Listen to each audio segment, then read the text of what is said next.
And then, sleep doesn't come. Why sleep no come? Maybe it's the bed's fault. Yeah, maybe it's something wrong with the pillow, I think. Its synthetic filling has separated into hard lumps. The pillowcase smells oddly. Smells of alcohol and sweat. And grease. Yeah, that sounds about right. I'll roll over to the other side. It's a little better. Colors, scenes, and half-formed phrases still litter your mind. Part of you is still trying to solve the case, isn't it? Yeah, I mean, we still don't know who killed him. Who could it be? Something to do with... What was it that the lieutenant said? Union? And it's gone again. Your thoughts lost between the slowing brain waves.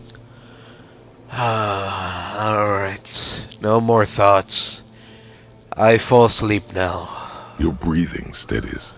A great silence washes over you until your eyelids twitch in your sleep and images start forming.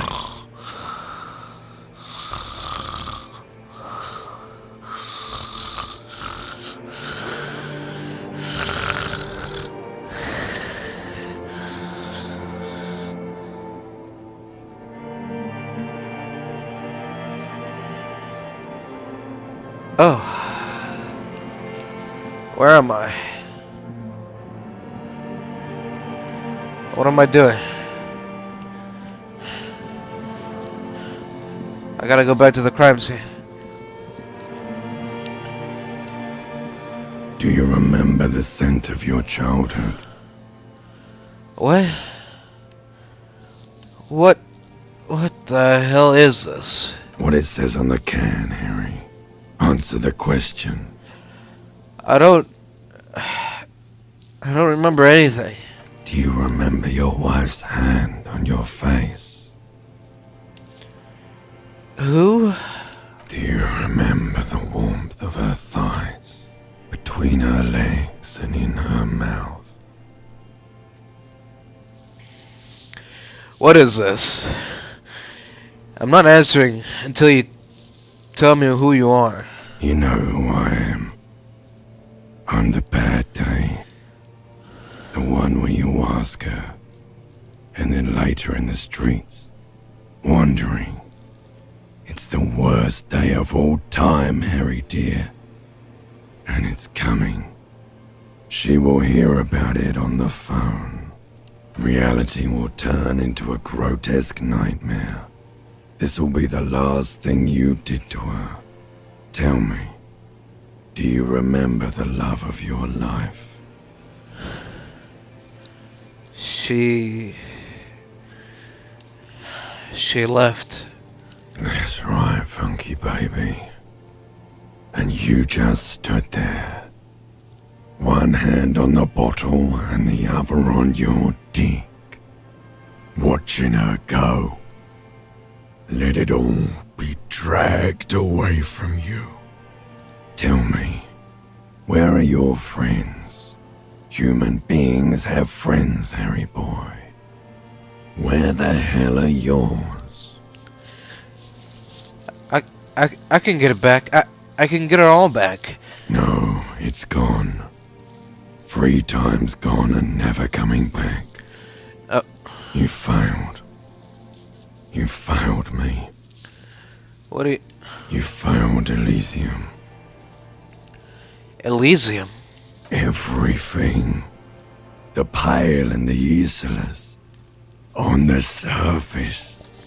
The outer magnetosphere. Burning, furious truth. 8,000 years of written history.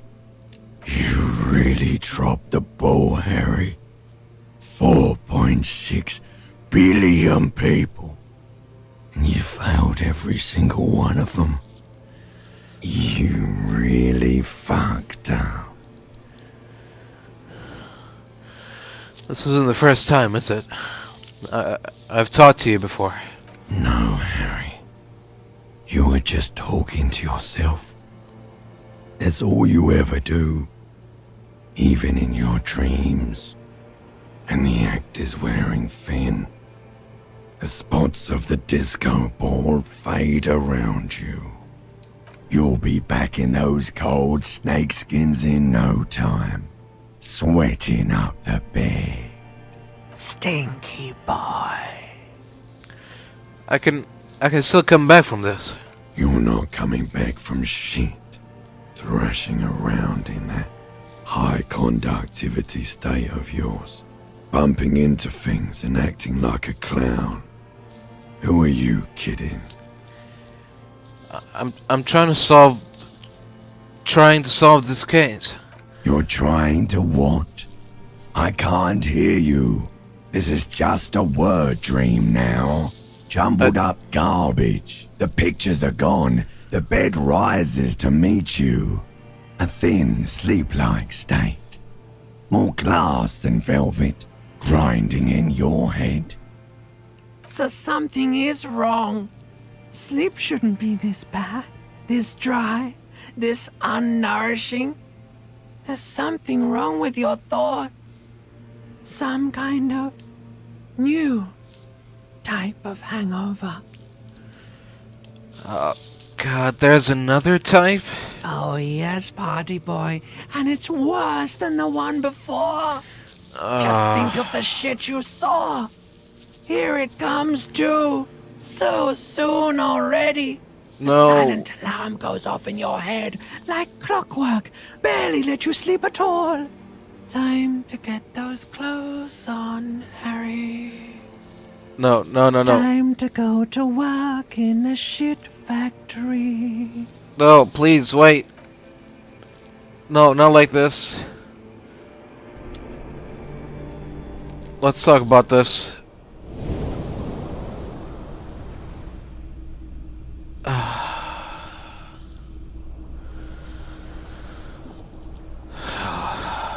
God. Good going, buddy.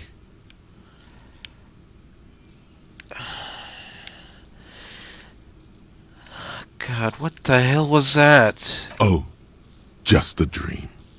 You have ones like that all the time. You feel even worse this morning than you did last night. What the hell's going on with me? You mean, why are you so tired? Too tired and down to even think? It is worrying, isn't it? You can't be a detective like this. Detectives need to be able to think. Why is this happening? It's just that your heart has finally pumped all the speed out of your system, Buster. Time to get some more. You're too weak to say no now. Waking up is the worst part. Maybe somewhere down the line you could decline. Wait. What is speed? Speed is a potent central nervous system stimulant. It kept you propped up all day yesterday, despite your debilitating hangover. How else did you think you even got up from this floor? What? It's power, man. It's professionalism. It makes you feel like you're young again and ready to detect. Ready to go to war against the world. No, I could take this. I'm not going to go looking for speed. Are you sure? Ready to live as this pathetic shell of yourself for days? Basically, a week. Let's be honest, 2 weeks. Maybe 3. You won't make it. Half the town will be dead by then. You will be fired. No, it's a lie. I can do this without the speed. Half the town won't be dead. Suit yourself, slow, sad shell man. See how you do without your spark. Yeah, you're just trying to get under my skin. I didn't use speed yesterday. You don't know what you're talking about. Alright. Another day, another slog.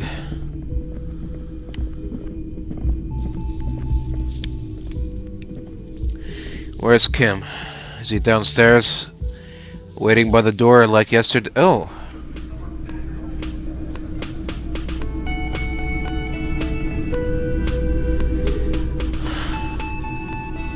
Interesting. Morning. Looks like we can get to work at once. The Union muscle turned up. They look rowdy. We should talk to them. Rowdy how? I mean ungovernable. Martinez isn't exactly enthusiastic about the RCM being here. They prefer to be policed by the Union.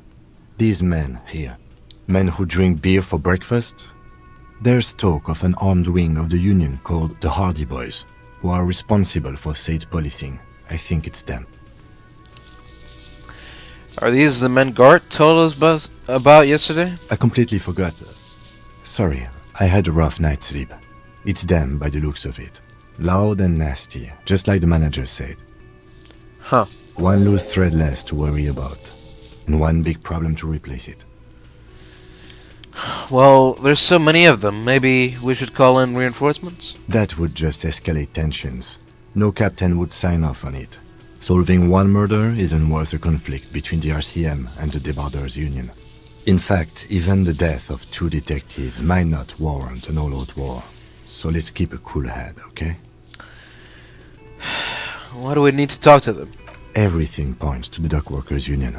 The belt used for hanging him, the circumstances in Martinez, my preliminary information, which may, of course, all be wrong. But we still need to talk to them, and it won't be easy. Alright, well, in that case, let's roll. One more thing before we do. Yes? We don't have to talk to them immediately. We can walk right past them, continue with our business. I see. Yeah, streetwise. Zoom right past. Do it on your own terms. But aren't you curious to know what they have to say about the murder? Well, They're in no hurry to leave. They think they own the place. Anyway, I leave that choice to you. Whatever you decide is fine by me. alright then. Good morning. Can I help you?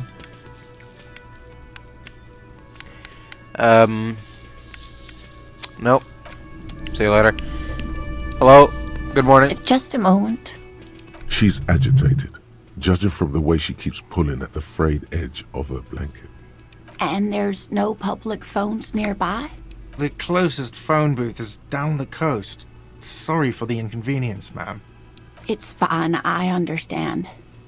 Thank you anyway. I'm glad to see you again, dear.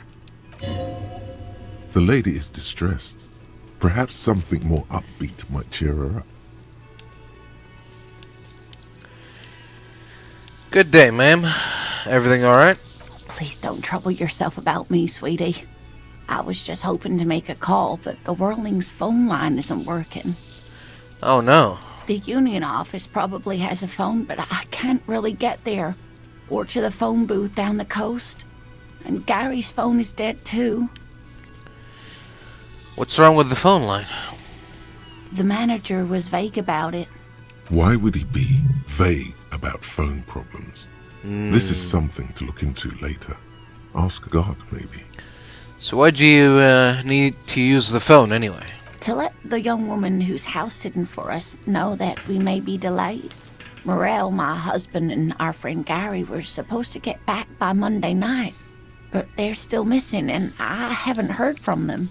I was also hoping she'd heard from Morel.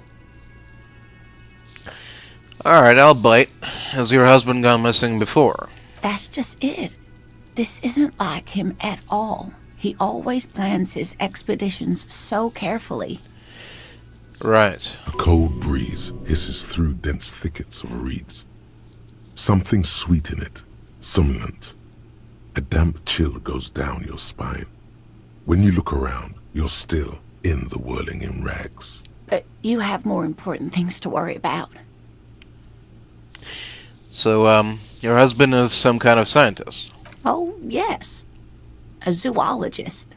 A cryptozoologist, to be more precise. Cryptozoologist. What's that? It's a pseudoscience that attempts to legitimize research into mythological beasts and urban legends. That's one opinion, yes. And people are entitled to their opinions. She's used to playing off such insults casually.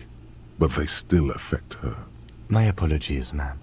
I did not mean to undermine your hobby. It's not a hobby, dear. It's a subfield of zoology, one specializing in animal species that are so exceedingly rare that many assume them to be extinct or even fictitious. Searching for such species called cryptids is difficult and often thankless, and frankly, many scientists are too lazy to do it. Universities these days are rarely interested in supporting real research. The quality of research at Revacholian universities has been on the decline, but you doubt there was ever a time when cryptozoology was embraced by the academic elite. And what is this expedition your husband was on? Just some field work, sweetie.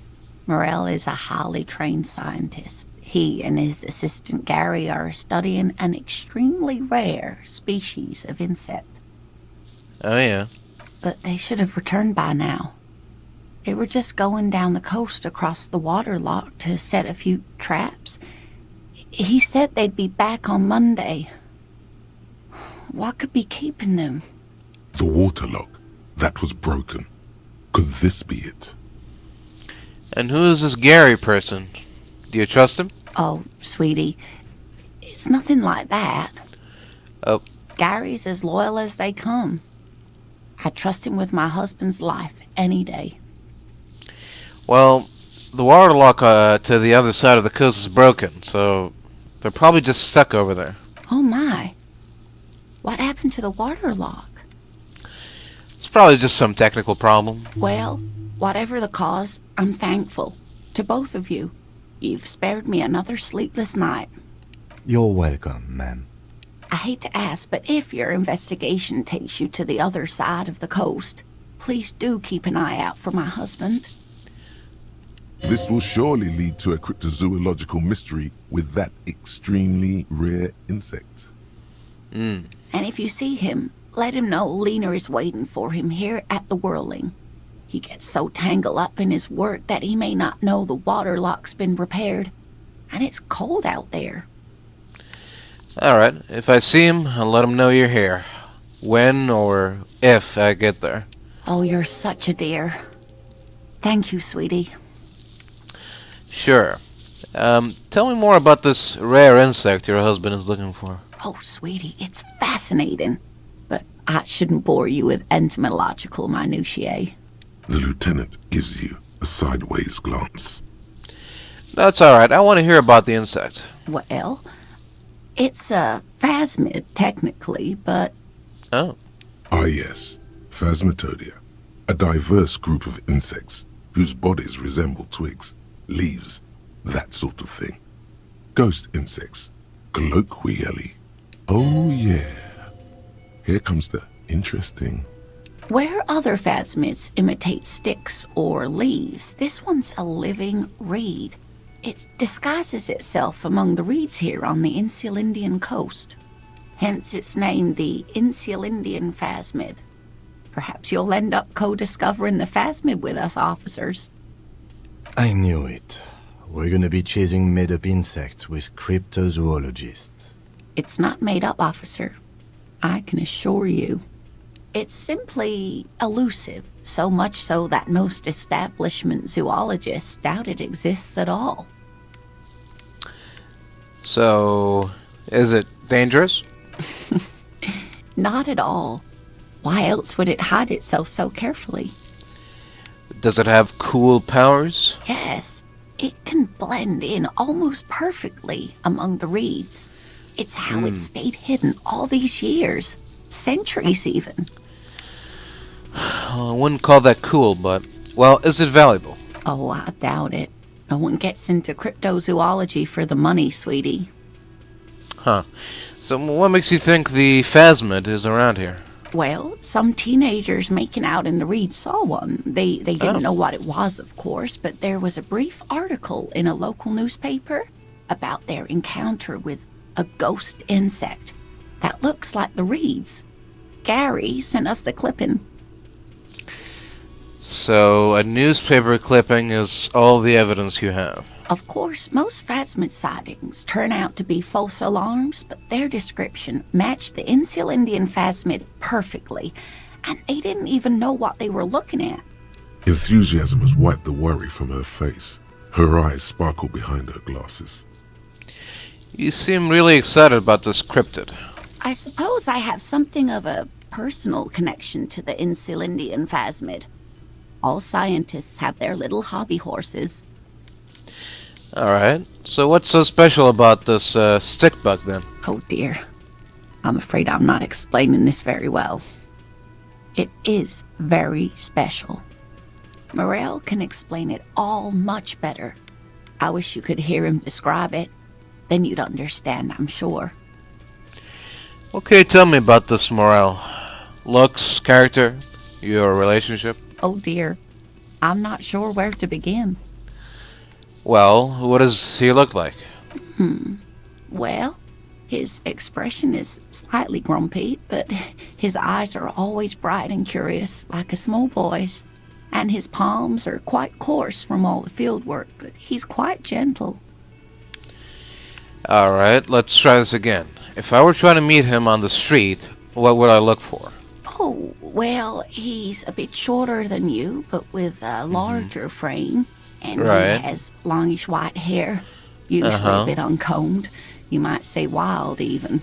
Right. The lieutenant pulls out his notebook and begins jotting down the woman's description. One other thing, he'll likely Yes? have all kinds of field gear on him, even if he's not out in the reeds, just in case. Sure. So how long have you been married? We'll be celebrating our 16th anniversary this autumn. Not the most numerically satisfying anniversary, but I like the less obvious milestones even more somehow. If I may ask, how did the two of you meet? By a dating agency, I'm ashamed to say. Oh. I was looking to get back into the scene after recovering from my accident. And he'd just divorced. We hit it off, and, well, here we are. She's skipping over some important parts. Perhaps you'll find out more later. Alright, well, I think I have all the information I need for now. Let's move on. I hope I've been useful. So maybe you could convince... Oh, what? Maybe I could convince her to tell me about some cool cryptids. Sure. There's really no point in manipulating anyone. She'd be only too pleased to tell you about her work. Go on and ask. Hey, Lena?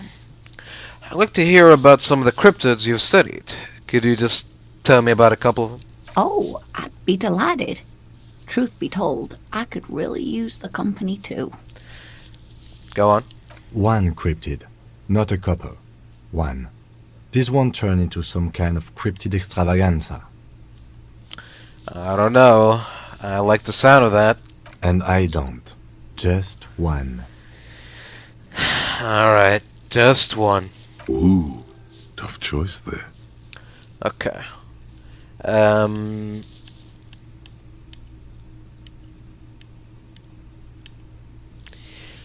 Tell me about... Okay. Are there any invisible cryptids? What an interesting question. And the answer is yes, there are. Really? Of course. All fairy tales have someone or something invisible in them. Not now, Kim. She's gonna tell me about the invisible cryptid. What is it? It's the Col de Mama d'Aqua.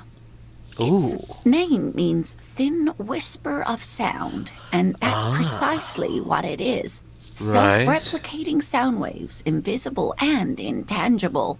The Col de Whoa. Mama is very afraid of us, which makes it incredibly difficult to track. Oh.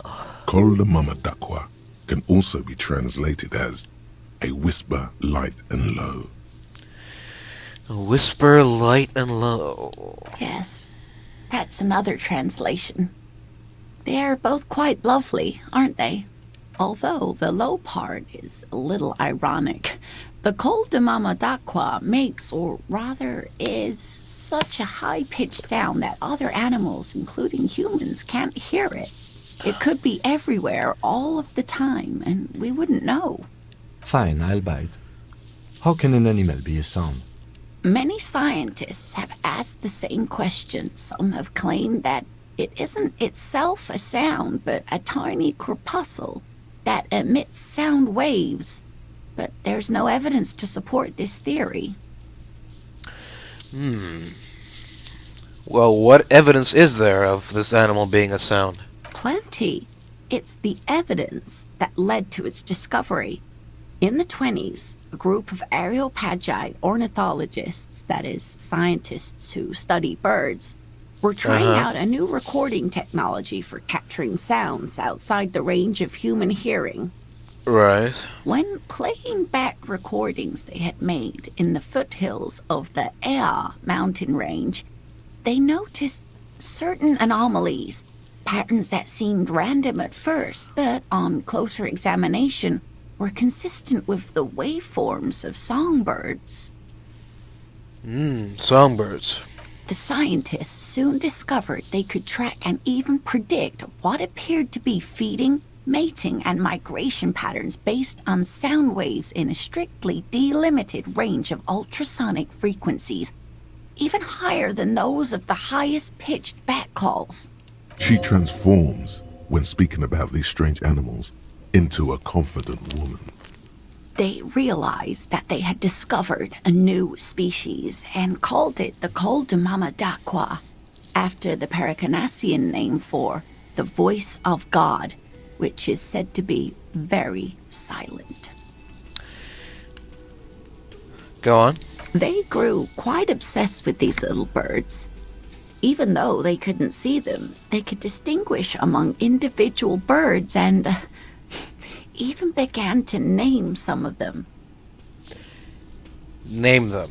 Sequester, Time, Joscan. Those are but some of the Mamadakwa they followed individually. And, why is the Mamadakwa so afraid of us? That is a sad story. A group of university students assisting with the field work in their enthusiasm for the project, and no doubt because they were preoccupied with impressing their professors, nearly drove it to extinction. They nearly drove sound-based animals to extinction. They tried to communicate with it and had no other means but sound. So they started sending out sound waves at frequencies they thought might match the Mamadakwas. And what happens when a sound wave meets another sound wave of the same frequency, dear? They collide. This lady really should be a teacher. She's really good at the explaining things thing. Psst. They cancel each other out. Psst. They cancel each other out. Exactly. And these tests were performed so recklessly that when they happened upon the right frequency, well, they wiped out most of the population. Oh. After that, the corpuscle appears to have migrated elsewhere. There have been recordings of anomalies similar to those spotted in Ea, but they've been few and far between. It's impossible to confirm the presence of any stable Koltamamadakwa population anywhere. Of course. A common thread in these. Disappearance and unfalsifiability. I like the story, though, ma'am. I'm glad you did, dear. So, do you think it could be here? Like, right now? It could be. As I said, it could be everywhere. And we wouldn't know any better. It could be ringing all the days of our lives and nights. Huh. Well, this has been interesting. What about... What about what? I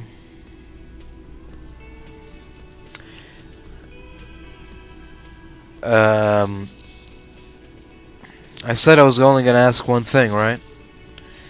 So,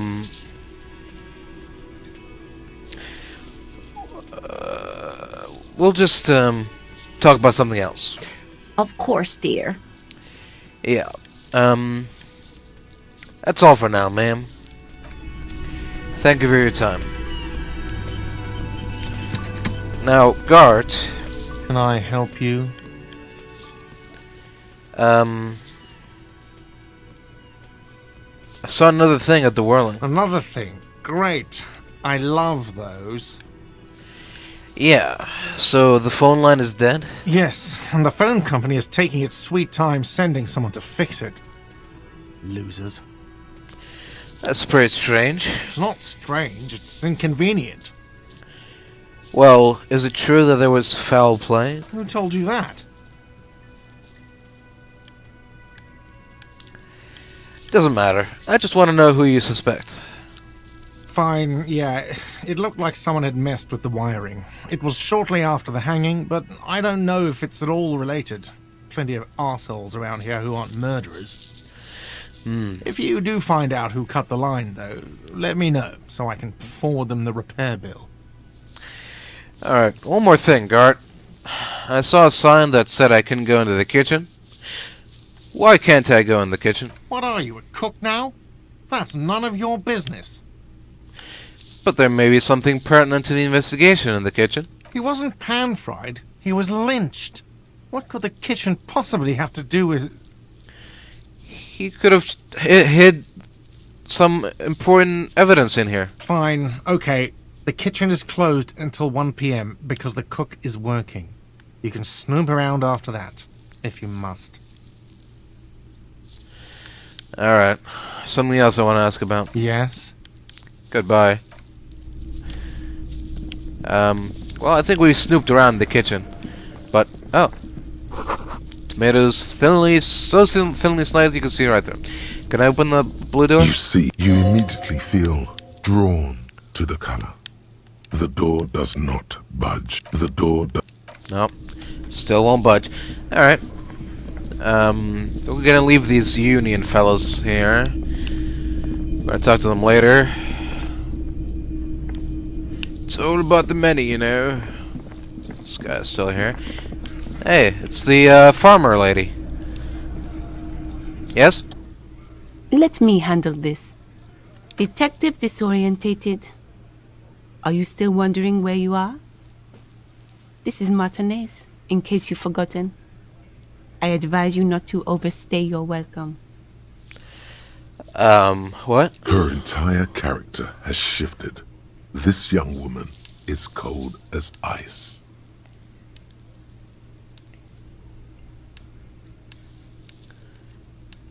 Hey, you're the gardener.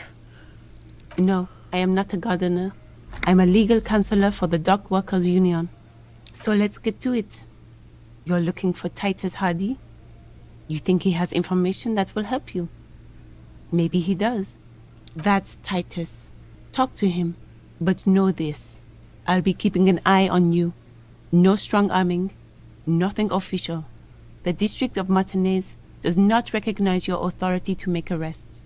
It doesn't matter if you recognize our authority. We will make an arrest, if we have to. She says nothing. Her glare speaks for her. What's with all the aggression? Aggressive? You make your living enforcing violence. These people are just dock workers. What? So you were spying on us, and now you represent murder suspects. Just dock workers. Listen, you moral intern lackeys. You're a mob, enforcing the unlawful privatization of Revachol. 20 fat men in the Occident are stealing it all, and you're their bodyguards. Fuck yeah. So ask what you came to ask, or get back to your commanders.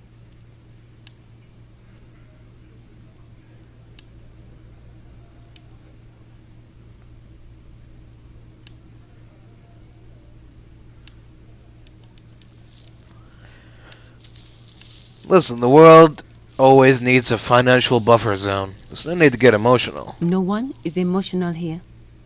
Do your job. Ask your questions, then leave. Fine. Well, what if I want to talk to you and not Titus? What you want is of no significance, officer. Don't test your authority. In Martinez, you are no one. What's your role in all this anyway? Like I already told you, I'm a legal counselor. Do you have hearing problems? I don't think so. And, what are you going to, do to me? What are we going to do to you? The Union isn't going to do anything to you. If anything, it is the RCM who do things to people. But we digress. Oh? Was that? Could it be the Col de Mama Dakwa? Oh. No, it's probably just your imagination ringing in your ear. But is it though? Is there a ringing? There seems to be an extremely high-pitched ring. Ultrasonic. Lena said it was very high-pitched, right? It's like something tickles your ear. Yeah. Lena also said that it couldn't be heard by any other animal, including humans. What you're hearing must just be a regular bird. Oh yeah, that makes sense. Honestly, your ear isn't hearing a whole lot. The distant hum of the industrial harbor, the traffic. But, admittedly, there is a high-pitched noise somewhere there too. But then, isn't there always? I will listen closely first. There it is again. You're about to rediscover a long-lost species. I will keep listening. It must be very close. Maybe, just maybe, it will come toward you. Keep still. It might perch on your shoulder. Oh. What are you doing? You're a police officer, not a pansy ornithologist. The only birds you should be looking for are healthy women of childbearing age. Hey, Kim? Do you hear a high-pitched noise? No, I don't hear the Col de Mama Dakwa. And neither do you. Well, I didn't say Of course he doesn't. He's deaf. Yeah, that makes sense. Alright, I will hold very still, and I will hope that the bird comes to perch on my shoulder. Oh no. The sound. It's moving away. Somewhere over there. Go after it. Where is it? No. Too late. It's gone. There is no ringing anymore. Just the sound of the streets. No. Come back. Come back, please. Keep your ears peeled, then. If the species really has migrated to Martinez, you're sure to hear it again. Oh, man. Got nothing but the thought of the Col de Mama Dakwa. I heard it. The mysterious Col du Mama Dakwa. I'm certain that I did. Well, maybe not certain, but let's say I'm hopeful. Because it would make me very special to be the only human being who can hear this invisible, incorporeal bird. This animate whisper. This particle of sound. I'm going to have to keep listening. Sharpen my ear. Alright, which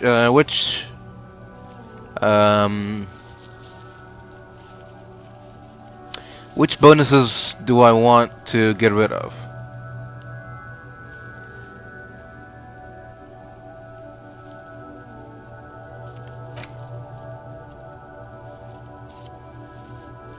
Learning Kev for his savoir-faire is...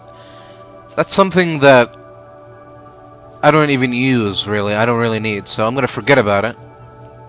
I don't have... Oh. I can't even forget things that I want. Okay, well, nothing to do then. Alright. Okay then. So, Yes?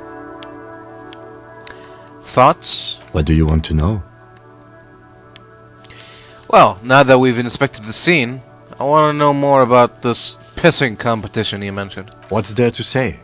It's just stupidity. Well, what kind of stupidity are we talking about? The cop kind. Our precincts can't decide if Martinez is part of Jamrock or the Industrial Harbor. Yours or mine, as if we somehow own parts of the city. Typical street gang mentality. So we've let the Union make a mockery of law enforcement here. And now it's come to its natural conclusion. Ah, so this is a struggle over who runs Martinez. Well, sort of. It's less a matter of who gets to police Martinez than who has to. It's an orphan district, in other words. I think the dispatch desk just told both our stations about the hanging. There was quite the brouhaha at the 57th, I can tell you that. Time to settle it, they said. Cop off. But I assure you, I am not their finest or toughest, with 102 cases solved. What I am is least interested in a pissing competition. So he volunteered to represent the 57th, but not out of competitiveness. On the contrary. It's very interesting.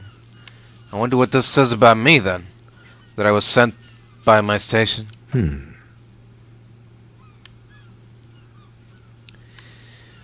Well...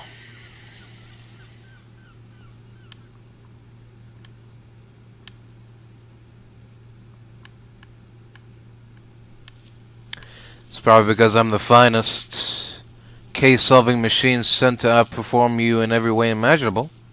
A good joke.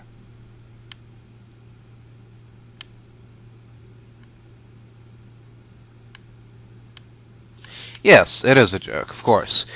In truth, I will only moderately humiliate and outperform you. Oh, you will? Then I will help you to do so. Now, Yes? was there anything else you wanted to ask about the competition? If not, we should move. So you basically volunteered to spoil it. Yes. I'm an unrepentant spoil sport. Uh-huh. What's so special about Martinez, anyway? Martinez? Nothing. It's just a puddle at the end of some drain pipe. No one cares about this place. They care about sports. Most of our colleagues don't even know how to get here. North of the interchange doesn't exist. A tremble comes over you. Another after effect of ethanol poisoning, perhaps. Feels like leaves do when they rustle in the breeze, somewhere far away, below the turbine. The 41st and the 57th. The lieutenant was right. It's not about who gets what's north. It's about who doesn't. Alright, enough of the competition then. Tell me something else. Yes, it's a wholly pointless matter. Forget I ever mentioned it. He's actually glad it's addressed now.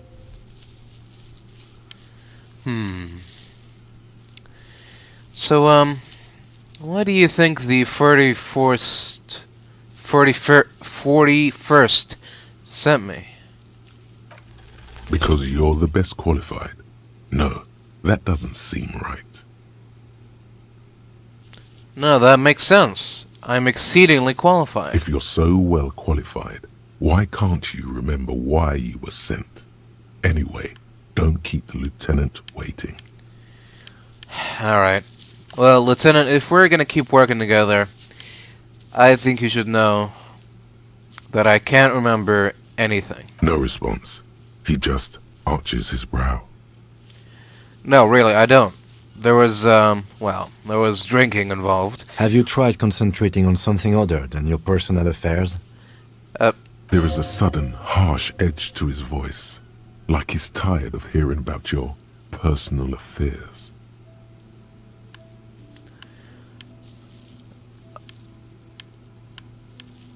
So, what do you want me to concentrate on? Try work. The case at hand. It can work miracles. Well, I'm afraid that this can be related to work, because I think this is a medical situation. Really? You look fine to me. I'm talking deep neurological damage here. I saw myself in the mirror, and I had no idea who I was. This psychodrama is unbecoming of an officer. Clearly, he prefers to think you're malingering. He cannot fathom that anyone could drink so much as to retroactively erase their entire life. But it's not psychological. It's well, some sort of major brain damage has occurred on an unprecedented scale. Then you should consider seeking medical attention. You can use the radio in my kinema to call your station's Lazareth. Was there anything else you wanted? No, nothing for now. Alright, here we go. Alright, we're back to Motorix.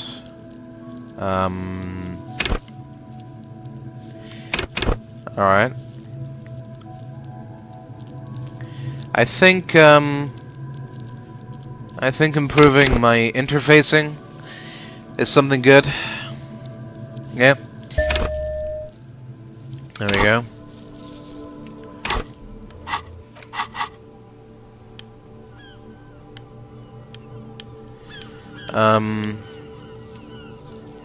Unlock a new slot. You do not have enough skill. Oh, I have to spend a skill point.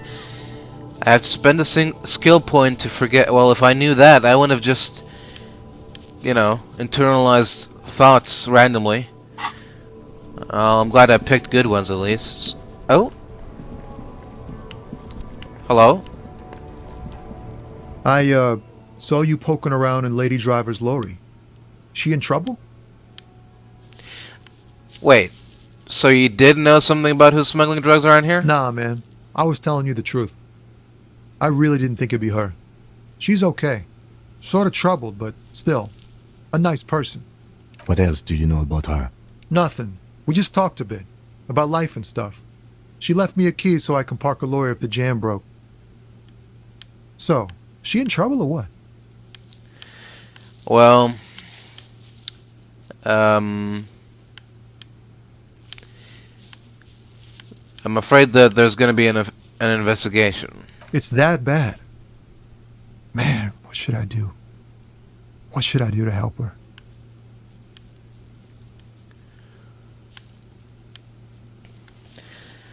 Look, there's no need for you to do anything. Don't worry.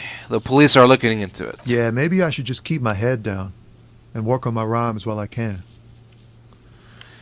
Huh. Hey, what's the plan with those rhymes, anyway? Oh, you know. Tommy Leham's gonna be a musician. Sprechgesang, but with beats. I've got a lot of free time on the road to hone my craft. Uh-huh. So, why Tommy Leham? Tommy Leham was taken. My real name's Jerry Lafitte. Tommy's way better. Well, it's debatable. Alright, I had another question, actually. The man taps his fingers rhythmically against his arm.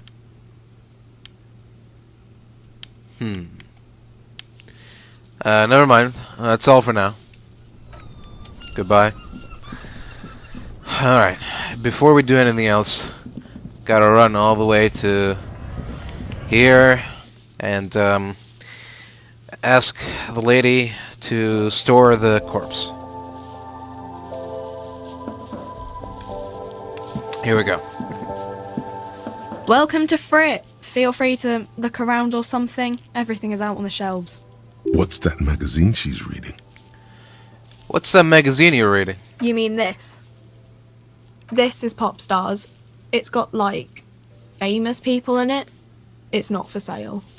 Oh. Looks like it also has something called Police de la Mode, featured on page 34. This speaks to you. Page 34, huh?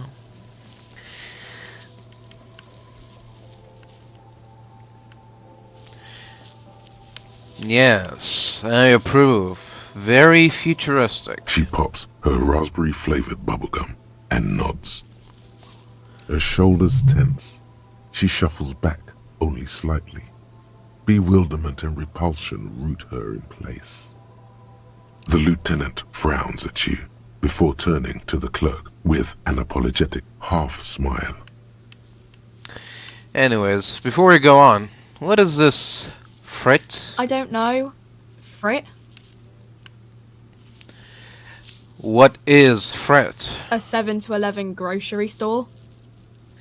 And why is it written with 3 T's? I think they think that the extra T makes it funkier.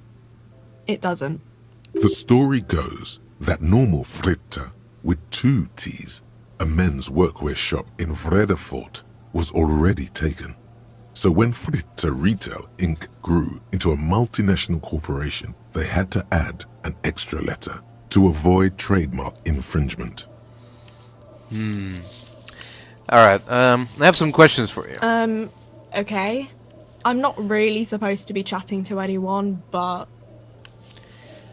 Does Fred have a warehouse in the back of the Whirling in Rags? a warehouse? I don't know. Maybe. I don't really care what Frit does. Ma'am, I'm afraid this is important. She scrunches up her face into an expression of consummate adolescent skepticism. Fine. Frit doesn't have a warehouse. Just a little back room here. Okay? Can you tell me anything about the dead body? I don't really know anything. I mean, I know it's there, but I haven't seen it, so And how long has it been there? I don't know really long. Did you know who he was? Not really. Not really. Does it mean you knew him a little? No. I didn't know him at all.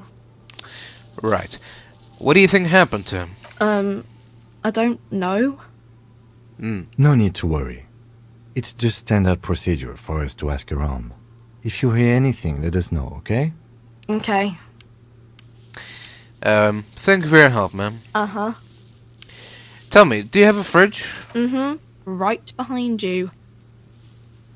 I'm gonna need to store a corpse there. You're joking, right? I'm afraid not. I need to store the corpse of the hanged man in your fridge. Okay. It wouldn't even fit, you know.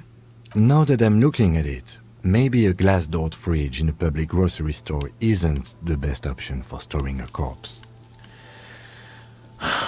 Yeah, I guess you're right. Plus, the fridge is too small anyway. Okay. Alright. I guess we'll leave. Oh, I guess we've exhausted all our options, haven't we? There's only one person to go to. The tear machine, your bottles Yep, thank you. Okay. What we got here? A small cabinet on the wall is filled with There's a various third. medicine bottles, I mean, nasal magnesium. sprays, and blister packs. They all bear the somber. Hypnogamma. Anything down To here? the left, Oh. Up here, cigarettes and stuff, right? a colourful. The bottles wink at there, in that dark green glass. All in vain. The great flowing river of warmth, wine. Guess not, no. Good thing you're an unrecovering alcoholic then. I'm obliged to inform you that both alcohol Oh. and cigarettes damage your health, There we go. but I guess you already know that.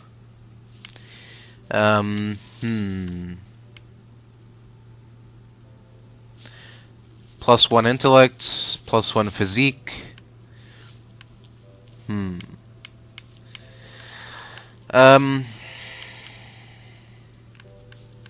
Tell me, do you sell any under-the-counter advices? No, Frit only sells legal drugs, like the law says.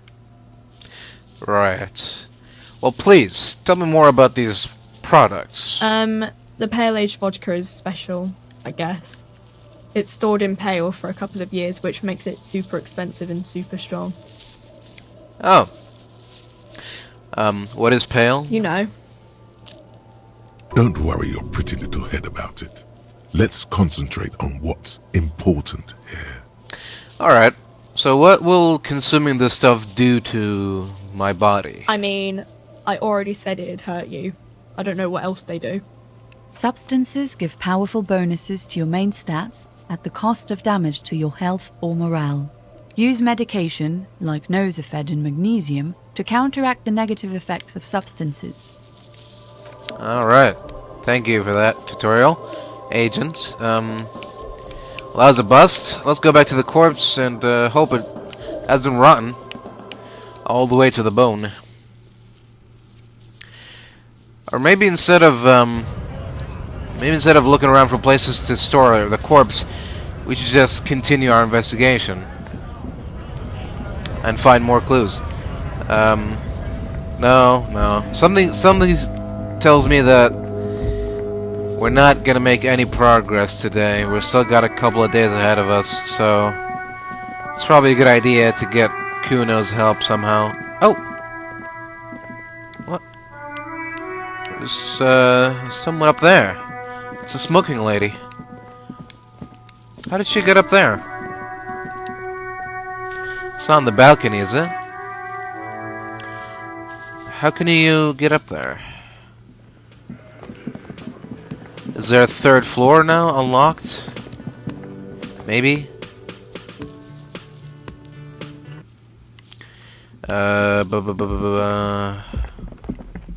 So she's not gonna be here, right? The door is closed. Still nothing. The lieutenant gives it. Right. This is locked. Oh! This is the balcony. But is there a way to get even higher than that? Is there a ladder or something? How did she get up there? What? Let's go back in. So, maybe like an entrance from the outside? Staircase, whatever, you know? It's weird. I don't know what that's all about. Can't use the exit over here. Gotta use this side exit. Come on, here we go. I have to get up there. She could have very valuable clues.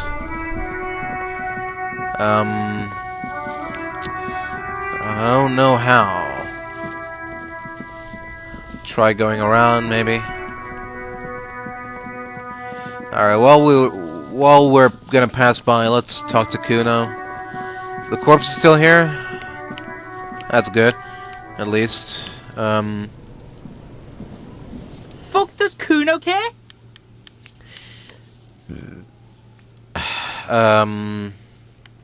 Let's try this again. What's going on? Is an ungovernable youth on your crime scene, throwing around incendiary language, trying to push your buttons.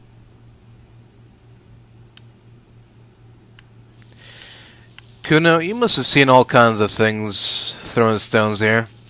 You want to help the RCM bust a murderer? Fuck no! What are you? Fucking mentally handicapped? Kuno, they've almost made you a snitch now. Ease off, see? Kuno always takes the bullet over the hammer. Alright, well, I guess we'll keep trying. Kuno, I need a fridge to stash the body. For the fuck imp. Good thing you asked the Kunmeister. Kuno knows a fridge. Perfect for freezing. Oh, really? I don't believe it. Kuno knows all kinds of shit. Kuno gets around. And where can I find this perfect fridge, then? Bacon Man's in a rush. But what's in it for the Kuno? What's the return on Kuno's investment? Alright, I'll convince you. Kuno's a poor kid from a poor neighborhood. Say your job is on the line. He'll sympathize. Are you sure about that? Sounds sort of weak. No, it's not weakness. It's sincere. Do not confuse sincerity with weakness. Say it. Trust me. Alright, I don't think he cares about that, but I'll try. Hey, kid, this is serious, alright? My job is on the line. If I don't get this sorted, I might actually get fined. The fuck are you doing right now? The fuck is this shit? Well, Don't pay attention to him. Just keep telling your sad story. Well, I've lost almost everything, Kuno. My memory, my money, even my name. I can't lose my job, too. Please, you've got to help me. It's not that dramatic. We can just send the body to processing. Kuno's never seen anything so lame.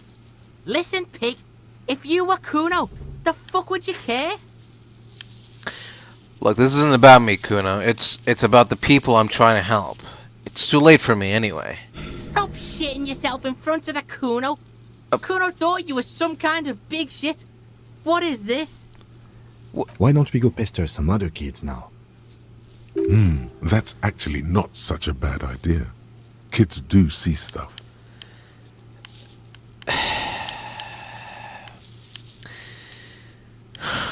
Alright, I'm off. Kuno doesn't fucking care. Well, that didn't work. I'll die before I squeal, pig.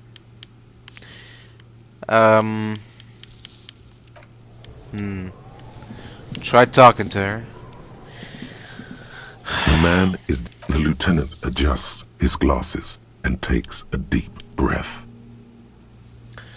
It's locked. Need to put skill points into perception. Alright, well, Kuno's not talking. And no one else is gonna give us a fridge to store the body, so...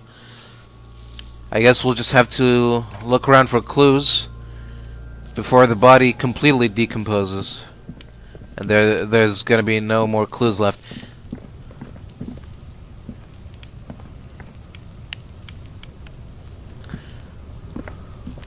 What is this all about?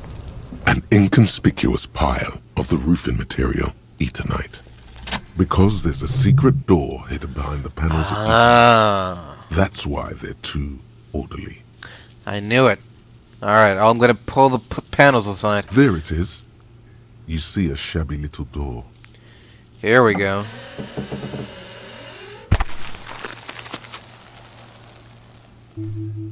Nice. What is this then? A tool shed? Let's investigate. Alright, now we're talking. Here we go.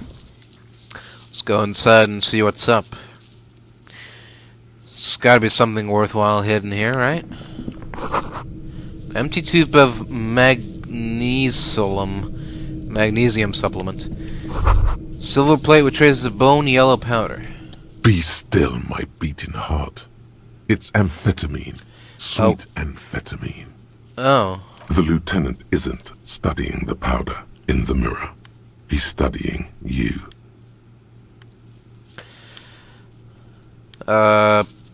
Someone is taking narcotics here. Perhaps the police should interfere? Perhaps not. This is below our pay grade, detective. However, see that ladder there? It's probably another way into the industrial harbor, no? The secret path the local kids use. Oh, okay. I see what you're saying. Poster says, get out of the way or get fucked up. Okay. And we got a little cured pig's head. Looking all mummified. Okay. Let's climb the ladder. I'm guessing this is somehow gonna lead... Oh!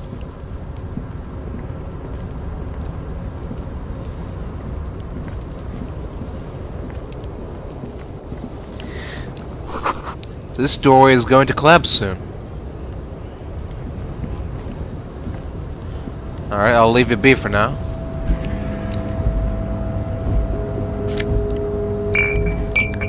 More Nosefed. Oh.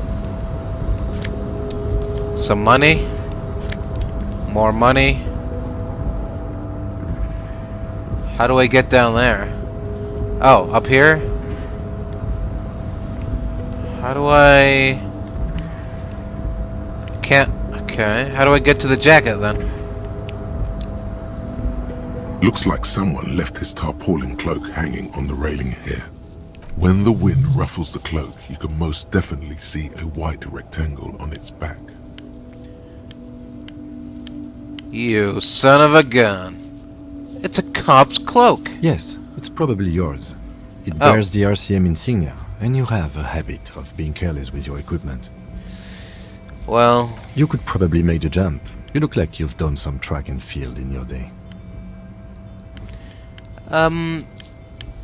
Do you really think this cloak is mine? Do you think I should go for it? Jump? The cloak? I do think it's yours, yes. As to whether you should go for it? Well, it doesn't seem too dangerous. 2 meter stops. Whenever you're ready to do it, I'll be right behind you.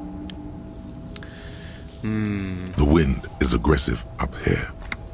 The lieutenant looks at the enormous crane towering in the distance over the container yard. That machine is a Kvalsund 1020 HK. That machine is a Kvalsund 1020 HK. Is it?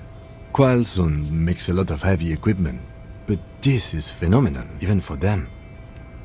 But I digress. We were focusing on your cloak here. What exactly are we doing up here, Kim? I was under the impression we are on our way to meet the king of this castle under siege, Evrart, one of the people we're interviewing. This way we may be able to get around his henchmen. Ah. Or it could be that we are just exploring. Maybe. Alright, not right now. We'll leave the coat behind. Shall we? And, okay. Well, not gonna be able to use it that way. Let's go down, cross here, see what's going on here. Restoration pillars keep the ruins together. Another postcard. More money. What? That's it? What about these doors and stuff? Nope, can't reach them. Alright. Wish me luck, Kim. The tarpaulin cloak with Here I go. RCM markings is still caught on the railing. Alright, watch this. Here. No. No, That's no. still too high. What were you thinking? You're not a gymnast. You're a boxer. And you've climbed way too high up here. You could have died there. Shit. I'm failing you. This wasn't part of our deal. Hey! What happened? I'm alright, Kim. I just can't do it right now. I understand. We can always come back when you are feeling better. It's just a cloak after all. Yeah. Of course. Gotta heal up my morale. So, you really thought this was gonna be a way to get down to me at Everett? I don't think so. I don't think this leads anywhere. Like, I'm trying to find a way across, but no dice. Unless maybe.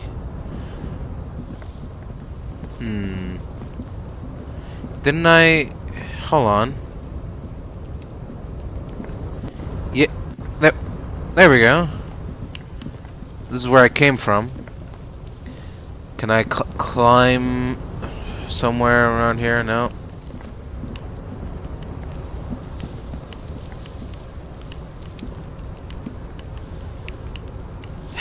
Really? That's it? Man. It's just the coat and stuff that I can't reach?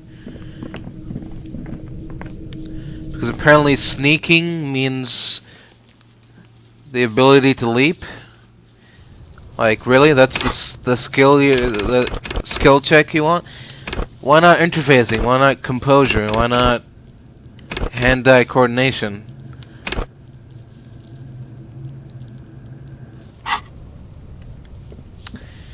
And I still haven't managed to find a way over there. Well, I guess I have. Oh, yeah, I have. Right, okay, that makes more sense. But, unfortunately, this was all for nothing. So, what I'm gonna do is,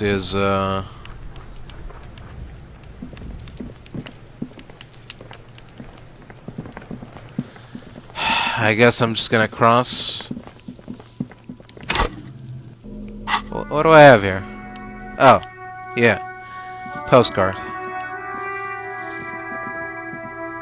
You see a set of tire tracks in the brown slush that covers the Plaza Mosaic. The tire tracks were left here by an unknown event that took place some days ago. It's a message, written in the language of burnt rubber.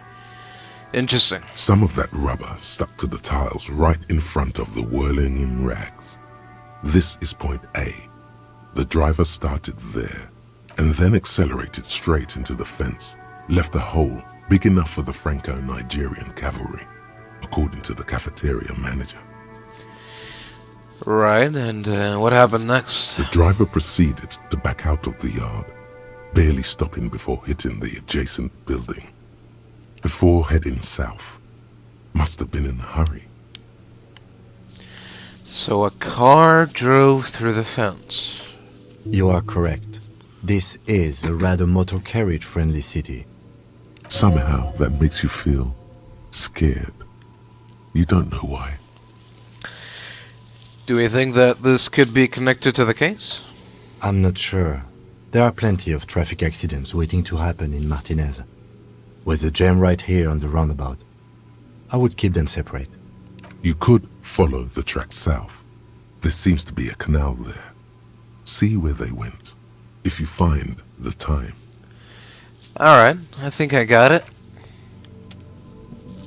Let's follow the tracks. Hey. Haven't seen you here before.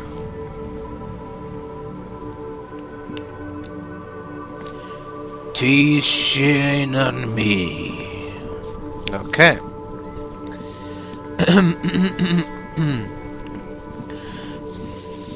Well, the tracks seem to lead somewhere. They kinda disappear. Did I check? Let me check on the mailbox today. The dented yellow mailbox. Good delivery mailbox. There you go. That's a good boy. The box seems happy. Alright. If the box is happy, then I'm happy. This ball guys still haven't found a ball for them. Oh. Got some people out here.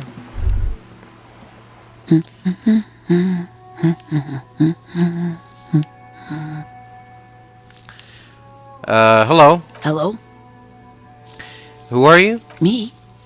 No one. I'm just a working class woman. She doesn't really want to be disturbed that much. If she's such a working class woman, why isn't she working? What are you doing here, working class woman? Looking for something to read. Uh-huh. That's good. That's good. It is. Well, I'm a policeman. I know you are. Everyone can see that. The rectangles. Do you need the help of a policeman? What with? Well, maybe your husband is missing. My husband? No, he's not. So where is he? I don't know. At home now? Out drinking with his friends? Working? Where is this going, officer? So what I'm hearing is you don't really know where your husband is. Yes, but I don't really need to know where my husband is. Not all the time.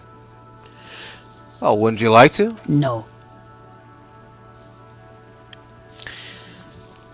Look, I can totally help you find your missing husband. Why are we still talking about this? I haven't lost my husband.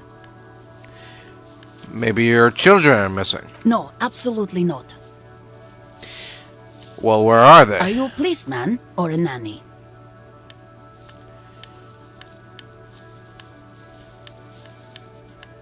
I police whatever I want, lady. Where are your children? They are not missing, sir. You know where they are. They're at home, smoking, giving the ladder of vices a chance. They're at home, right? Smoking? What? That's just... My daughters are perfectly fine. They're with their friends down in Jambrock.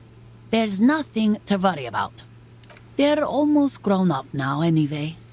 They're past the age they need me protecting them from everything now. I'm afraid the danger is now greater than ever, ma'am. Tell me, how old are they? My youngest girl, Jolie, is just shy of 16. Jenny, she is turning 18 next month. But we shouldn't even be talking about them. And can you describe me their appearance? Any features that stand out? Something to make identifying a little easier? Why do you need to know this? Haven't I repeatedly told you that they're not missing? That they're in Shamrock, safe and well, at some stupid party? Did someone say party? You could use a party. Hunt it down.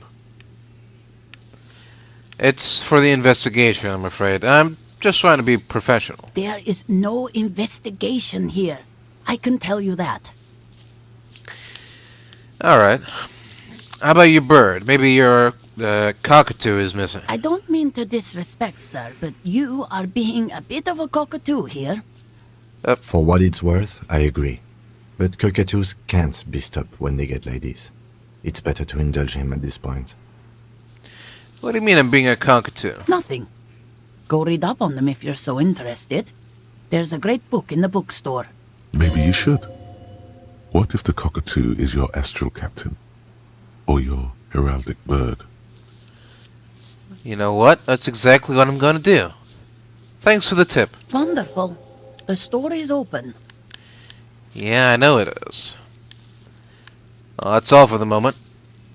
I'll let you get back to your reading. The woman before you nods and returns to her reading. Alright then. Let's go to the bookstore and read up on some birds. Hello. Hello again, esteemed officer, and welcome to Crime, Romance, and Biographies of Famous People. Greetings. I'm looking for a book about cockatoos. A book about cockatoos? There should be one upstairs, right next to the shelf of biographies.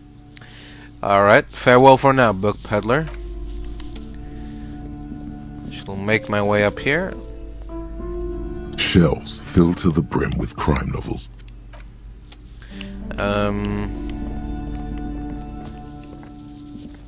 Shelves full of biographies of famous people, whoever they are.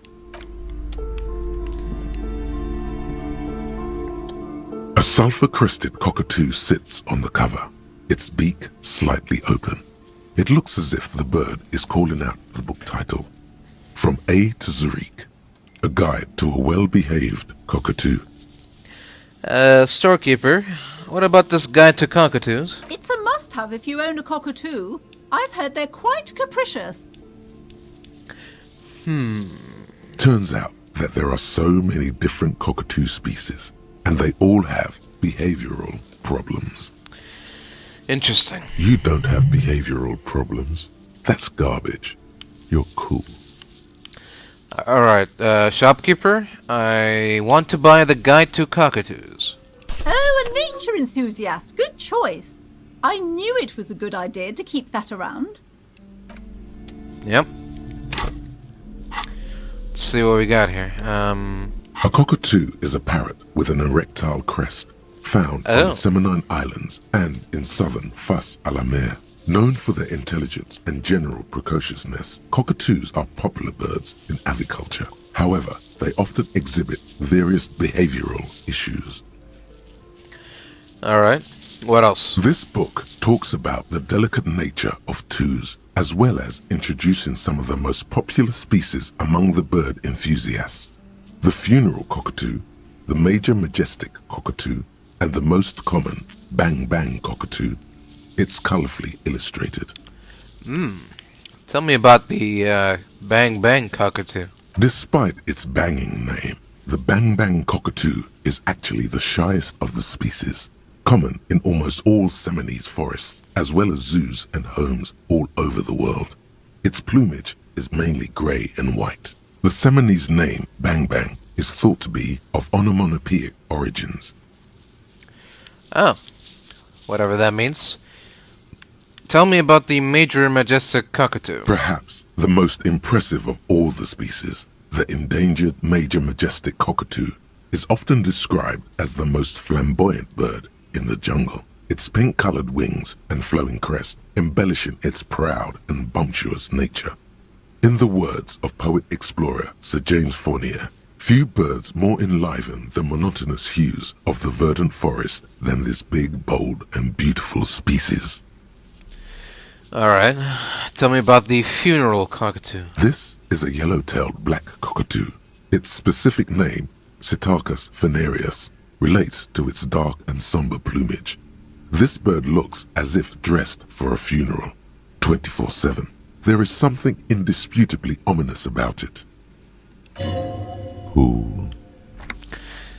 Alright, what problems do these birds have? Where to even begin? All cockatoos are known for their needy natures, requiring attention for at least 2 full hours a day. They love to talk, and have been described as lovable clowns who just don't know how to wrap up.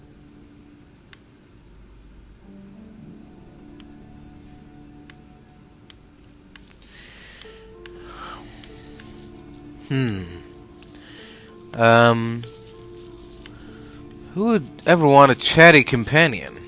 I want someone who knows how to listen. Pet owners also report moodiness, loudness, and hostility as recurring issues. If left unsatisfied, cockatoos may scream non-stop, pluck their feathers, or become aggressive. Yeah, it's pretty bad.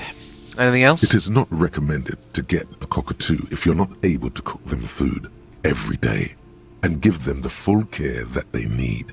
These birds will never understand that you have a life of your own.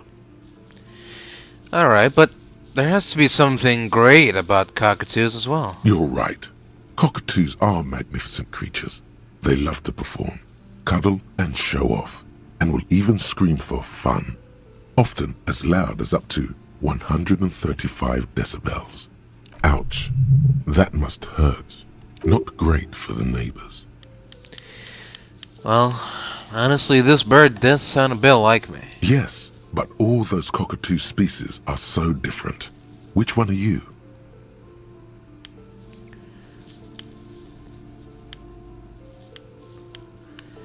I think that only the funeral cockatoo in its darkness can truly grasp the depths of my doom-laden soul. You're right. You're Psittacus venereus embodied. This ominous bird belongs on your heraldry. Absolutely. Alright, I'll put the book away.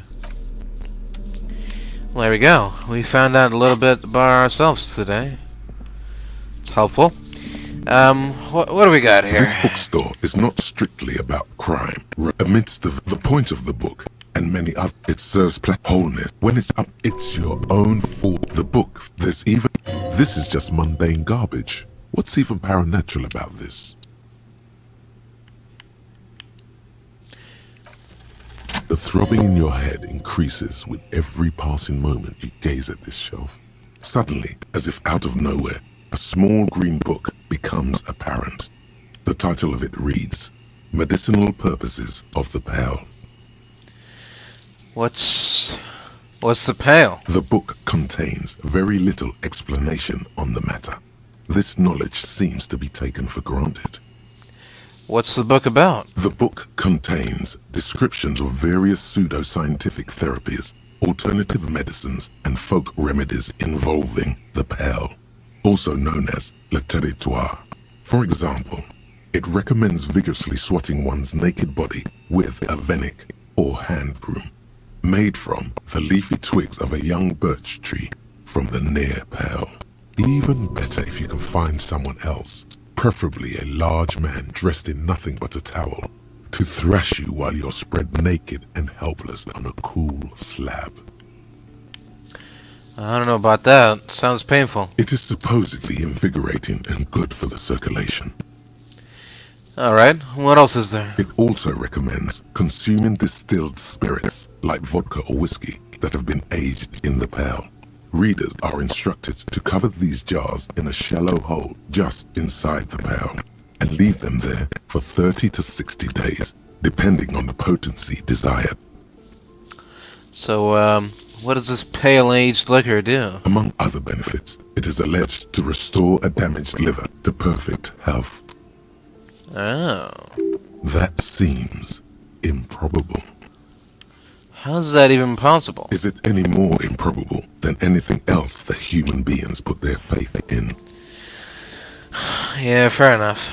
What else is in there? For general health and well-being, readers are encouraged to take regular strolls through the Pale, though a sidebar cautions readers to limit each stroll to less than an hour.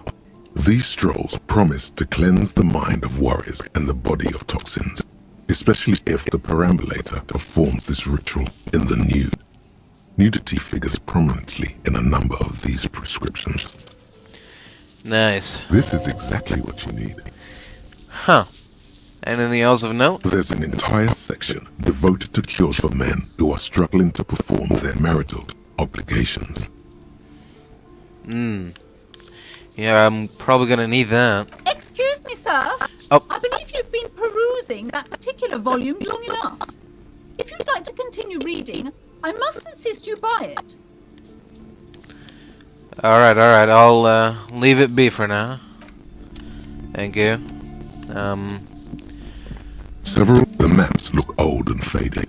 Your eye catches a map of Insulinda, a map of Revachol, and a map of Martinez. Shopkeep, I want to buy the map of Martinez. Always good to be informed of your surroundings. Yep. Thank you. It's outdated though, but I'll make it work. Shelves full of biographies of famous people, whoever they are. I'll also take the Greatest Innocence book. A true cultural touchstone. Enjoy the read. Thanks. Shelves filled to the brim with crime novels. Crime. These, but further, there was not a single mention of what you see. Oh no. Turns out yes, tragedy. After all this, you still haven't found the answer to the one question that matters. Still haven't figured that out. The curtains, tattered with age and covered in dust, hang before you. I'll leave it be. Got some board games here. A small mountain of colorful board game boxes. There are new... Okay. Oh! What's down here?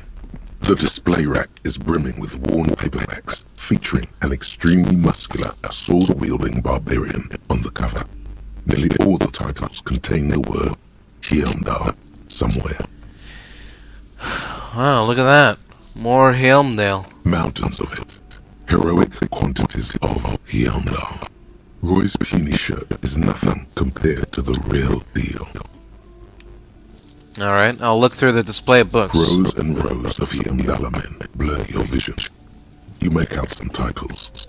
Man from Heimdall and the Mammoth Riders. Man from Heimdall, Return to Heimdall. And the solipsistic Man from Heimdall and the Heimdall Man. Oh, good God, how many are there? Maybe 100. Man from Heimdall and the sages at the end of the world. Man from Heimdall and the false god. Man from Heimdall and the scorched earth. Man from Heimdall, the Heimdall colonies. Man from Heimdall and the swamp beast. Man from Heimdall and the snow crabs. Is that all? Not even close. Oh. Man from Heimdall in hell. Man from Heimdall and the forest of slaves. Man from Heimdall under the lake. Man from Heimdall, Heimdall burning. There's even the Trial of Death, a pastoral combat game book set in the world of Heimdall Man, and so much more.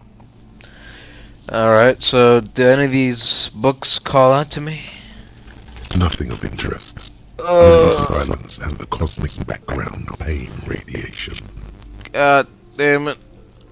I had such a high chance. What happened? How much did I roll? Alright, I'll leave it. I'll leave it be. I guess. I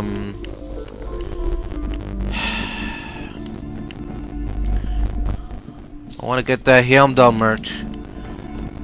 Oh fuck! No. Little girl. Hi, Ace Detective. Are you here for more books? Say, child. You wouldn't happen to know a good fridge, would you? A fridge? Yeah, like a big fridge a cop could put a dead body into? You mean like the ice bear fridge? Nah, that's scary. Ice bear fridge? Yes, like a bear, but white. There's a fridge below the building in the basement, with red glowing eyes. I went back there once, behind the bookstore.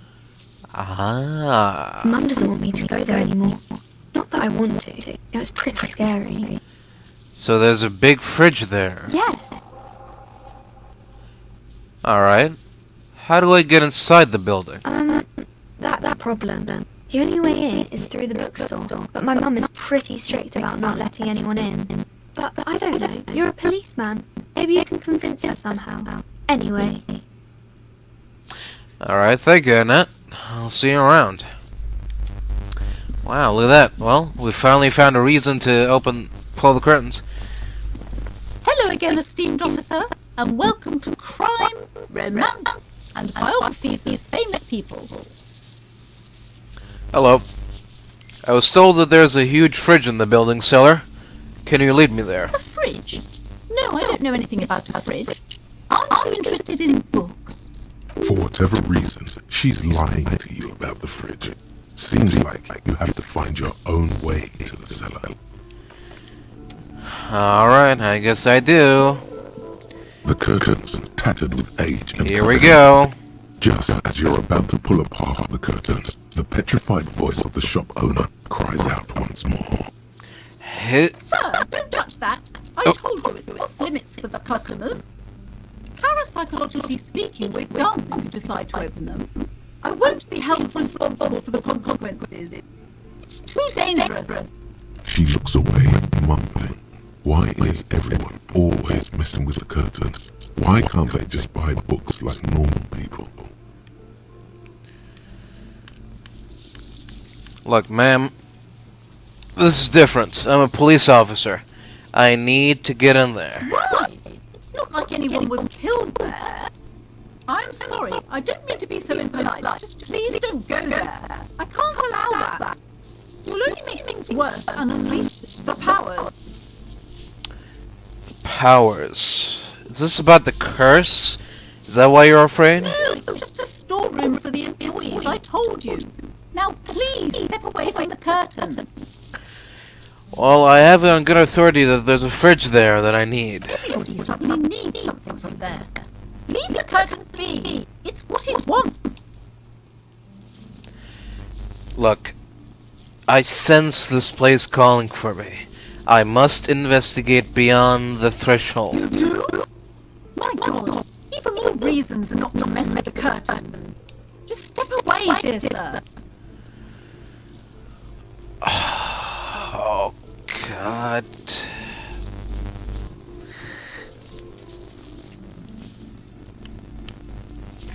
I'll think about it for a while. Thank you. Let's just talk about this first, alright? There's no reason for you to venture into the unknown. There is something mysterious about the curtains. Be careful.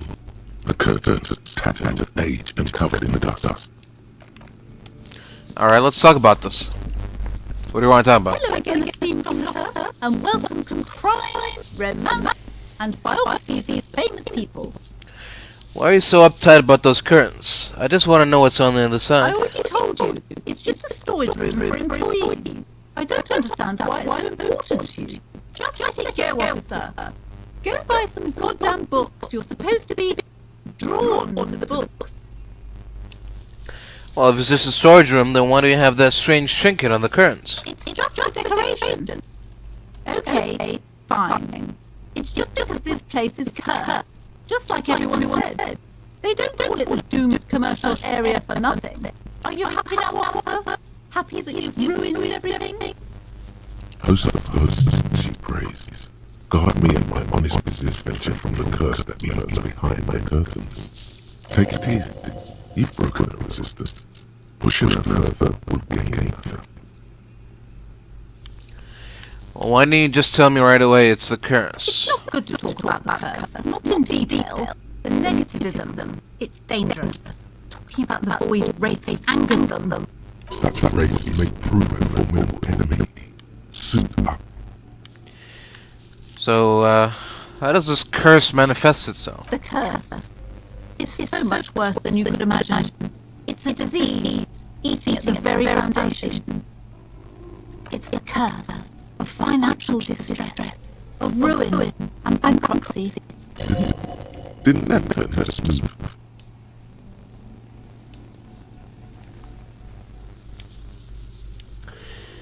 Ah, Annette mentioned that the previous tenants have experienced some financial troubles. It's not just that, officer.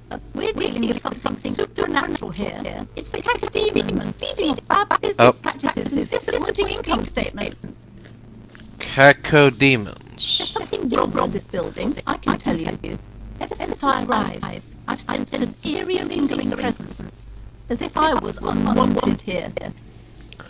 Well, have you sought help from anyone? Yes, I've contacted numerous parapsychologists, and even a pair of Simonese mediators. They provided me with the wards. The wards help to keep the doom at bay and protect us against the darkness that lies further in the building, even though now I fear it's not enough. So, is your pendant part of the wards as well?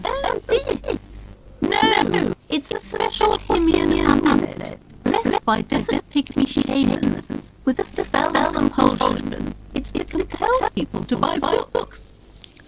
Oh. There are numerous spells cast throughout the store. I had books anointed with a different inducement spell, for example. It's guaranteed to boost sales 15%.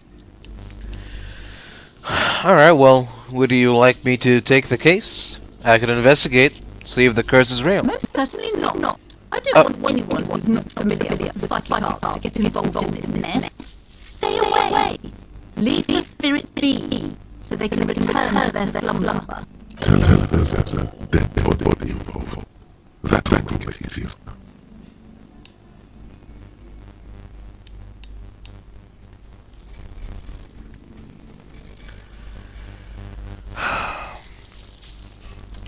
Alright, let me try convincing her to let me investigate the Doom commercial area.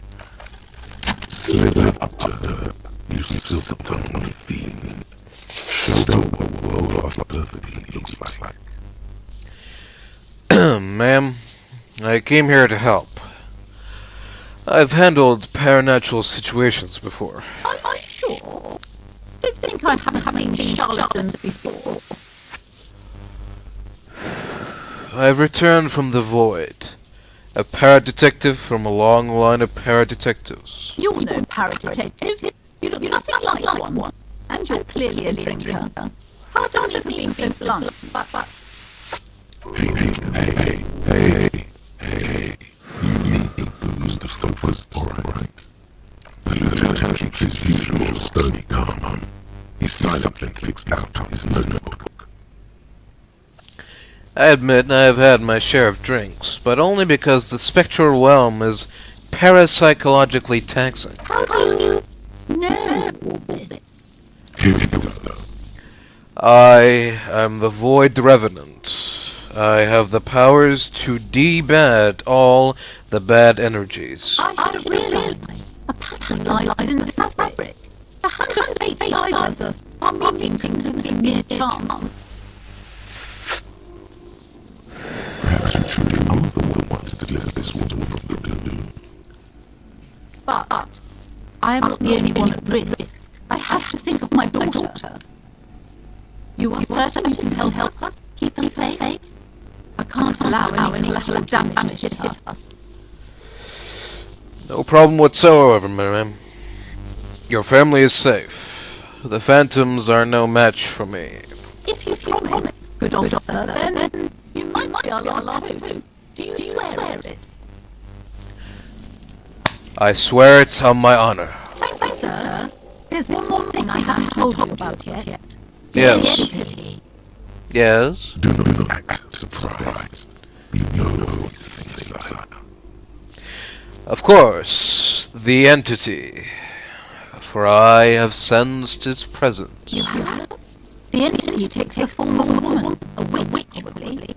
I suspected that she must be connected to the curse ever since I first saw her. Did you know that she lives inside the chimney? Ah, yes, the chimney. The passage between heaven and hell, of course. Yes, that chimney is part of the building's furnace, and it's enormous. She has barricaded herself behind some metal security curtains. God knows what she's doing there. Some unnatural magic, I assume. You should go find the entity and ask what happened to all the companies in the building. What is the source of this curse? Here's the key to the warded door behind the curtains. Take it. Oh, and please do return to me after you've round. I'm quite anxious to know what she has to say about the curse. What do you discover in there? Unbelievable darkness in the room. What do you discover?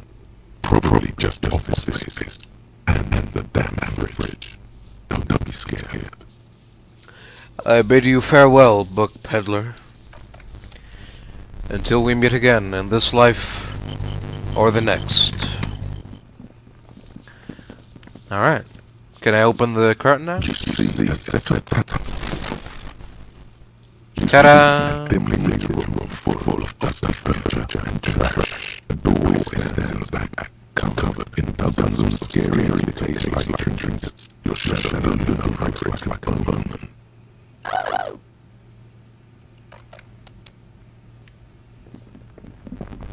Don't worry, man. You're going to be safe. Everything is going to be alright.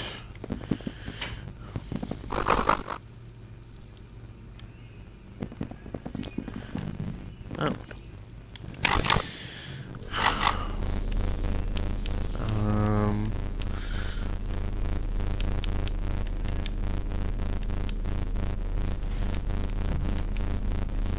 What's this? Alright, yeah, we're looking... Alright, we're looking for the book. Oh, and we also got the map of Martinez. Okay, there we go. Let's look through it. The wall map features a patchwork grid of the streets of Martinez, with directions to appropriately towards the locations. Year 48 resides on the upper right corner. Alright, I will trace a path through the grid. Your finger moves through the various streets, across Rue Sophie's Lane, and Rue Saint-Bar, over Saint-Moon, and Martinez North. Okay. Finally, coming to a halt on the spot where you are currently standing, although the map gives no such indication itself. Uh-huh. For more detailed review of the map, go to your journal and select the map tab. Okay. Thank you. What about the Book of Greatest Innocence? The Greatest Innocence by Paolo Lopez Fuego. The book is large and heavy. Alright, I will crack open this immense tome. Browsing through the various chapters, you try your best to understand the ceaseless overflow, the sprawl of names, dates, places, events, historical. Most of it ends up as a twisted mass of facts inside your brain. You can do it. It's worth it. Yeah. Yeah, I'm sure of it. Your education survey is done. Did you catch that? No. Oh well. It's pop quiz time. Let's see what you've learned. Oh. This might take a few minutes. You ready? Sure, why not? That's the spirit. Here we go. Question 1. Yes. Who was the first in innocence? Oh yeah. This is what I was made for. Really? Alright, go on. Give me all the hints you got. Pop quiz is a short examination designed to test your knowledge without any prior warning or announcement. Such exams allow teachers to assess how thoroughly students retain the material at hand. Now blast at first innocence. That was for nothing. Dolores Day. Dolores. Right, of course. It was Dolores Day. Incorrect. Dolores Day was the innocence of humanism, internationalism, and the welfare state. She codified parliamentary democracy and created modern institutions. Among these, the moral turn, she was powerful and beautiful on all her icons. Her colors are silver, white, and apricot. And when they said her name, Dolores, stomach acid rises to the back of your throat, and it hurts. You still see a flash of silver, a wreath, an airport bag, and long hair. You don't know why. Another choice, perhaps. Stay clear of this one. There's something terrible about this one. What? A strange sensation of loss. When she left the earth, the dust and the ice, and then the humans. That is unimportant to the quiz. Stop thinking about this. Yes, the quiz is impersonal. No need to arouse sensations in yourself at the mention of Dolores Day. Who was the first innocence? It wasn't Dolores Day. Was it the Pericarnassian? Correct. Nothing much is known about him. It's not yet clear what was a he. But Franco Neg was presumed as such and called him Pius. He's depicted as a young man with molten gold pouring out of his mouth. All he spoke was gold. It's said he invented God and equality in men before God. He was also introduced the gold standard as a way for measuring people's love for our own. As the first instance, he declared that there should be more of those like him.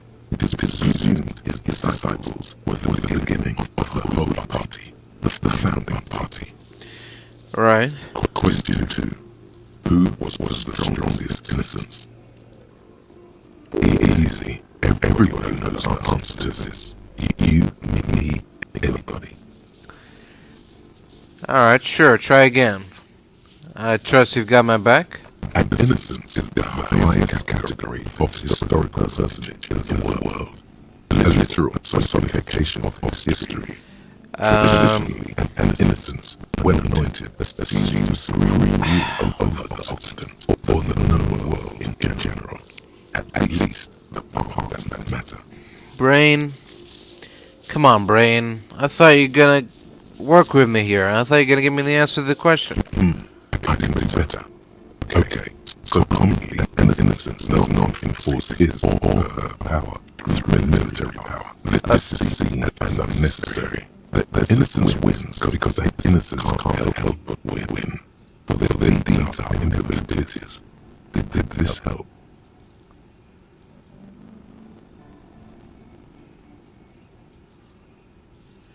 No. Damn. Dolores.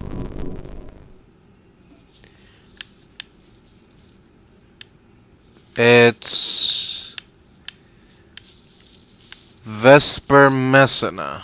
Incorrect. Vesper Messina is not a person, but a defunct state on the southeastern coast of the Occident. It used to take up most of the peninsula before separating into the republics of Vesper and Messina. Try again.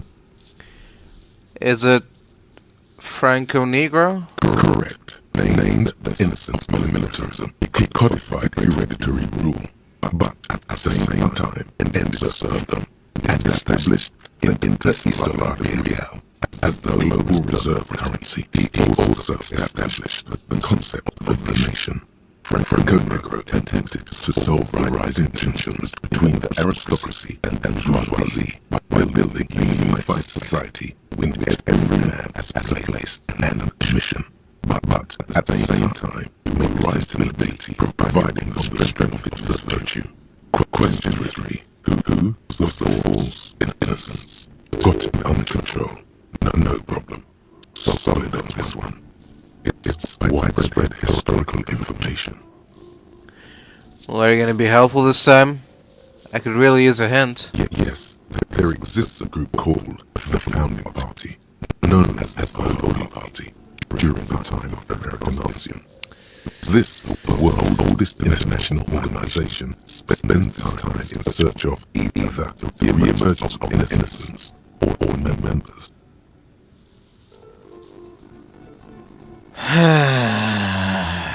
There seems to be a mix-up with the sources.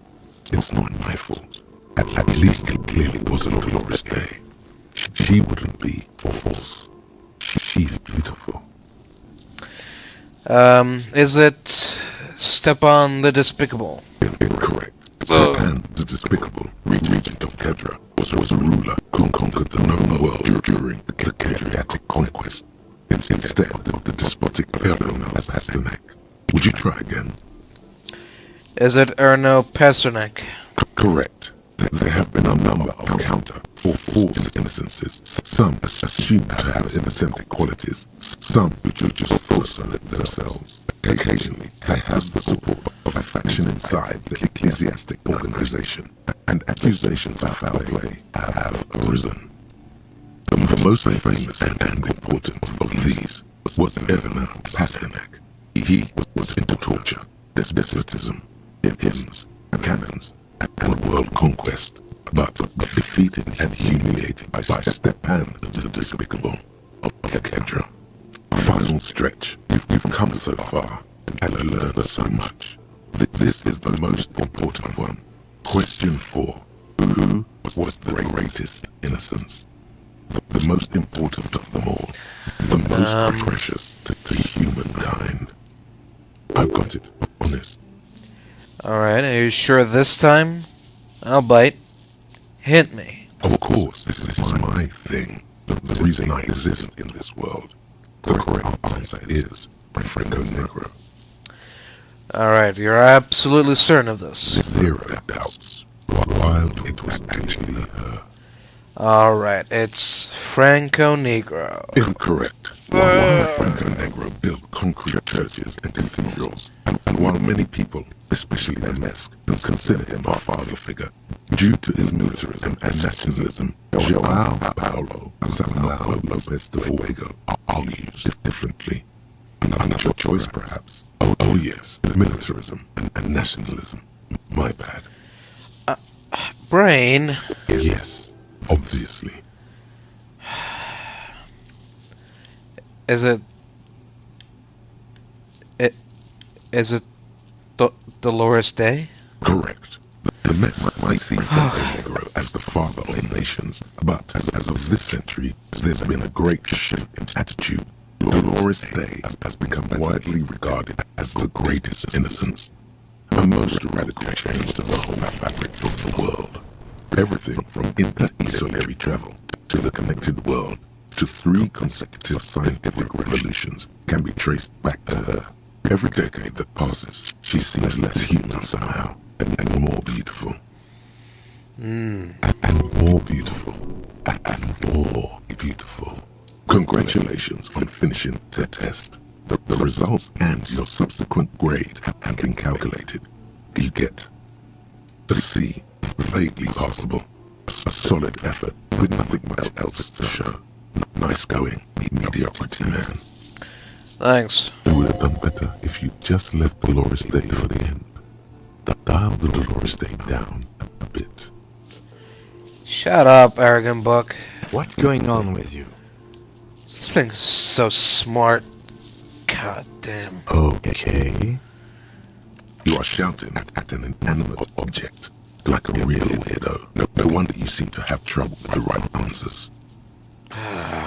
Just put it away. I'm done with this. Alright. God damn it. I'm gonna take a break. When we come back, we're finally gonna see what's behind the door.